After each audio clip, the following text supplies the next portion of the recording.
Long ago, in a faraway land called there lived a man named Abram. Abram was kind and good, and he loved his family very much. He was married to Sarai, and together with his nephew Lot, they all lived in a busy city where people worshipped many different gods. But Abram was different. He believed in one true God. One day, as Abram was going about his day, something amazing happened. God spoke to him. God said, "Abram, leave your home and your family and go to the land I will show you. I will bless you and make you into a great nation. I will make your name famous, and you will be a blessing to others. All the families on earth will be blessed through you." Abram listened carefully. He was surprised and maybe even a little nervous. Leaving his home, his friends, and everything he knew wasn't easy. But Abram trusted God.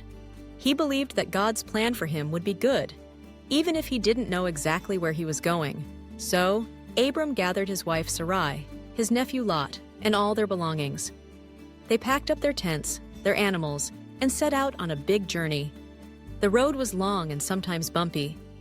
They traveled through deserts and over hills, never knowing exactly what would happen next. But Abram remembered God's promise and kept moving forward. After many days and nights, God led Abram and his family to a new land called Canaan. It was a beautiful place with green fields, tall trees, and many animals. When they finally arrived, God spoke to Abram again and said, "Look around you. All this land I will give to you and your children, and their children after them." Abram was so thankful to God. To show his thanks, he built a special altar out of stones. An altar was like a little table where he could pray and talk to God. Abram thanked God for keeping his promise and bringing them safely to their new home. But there was still something Abram and Sarai wanted more than anything, a child of their own. Many years went by, and still, they had no children. Sometimes, Abram wondered if God's promise would really come true. But God always keeps his promises. One night, God told Abram to look up at the sky. "Can you count the stars?" "Ice?" God asked. Abram looked and saw thousands and thousands of twinkling stars.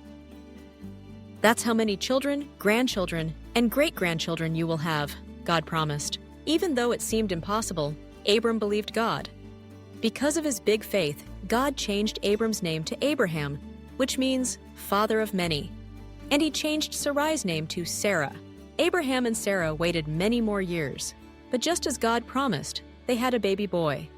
They named him Isaac, which means laughter, because they were so happy and surprised. Because Abraham trusted and obeyed God, he became the father of a big family, one that would bless the whole world. God's promise came true, and Abraham's story reminds us to trust God, even when we don't know what's ahead. Whenever you look up at the stars, remember Abraham's story. God's promises are always true, and he loves to do amazing things through those who trust him.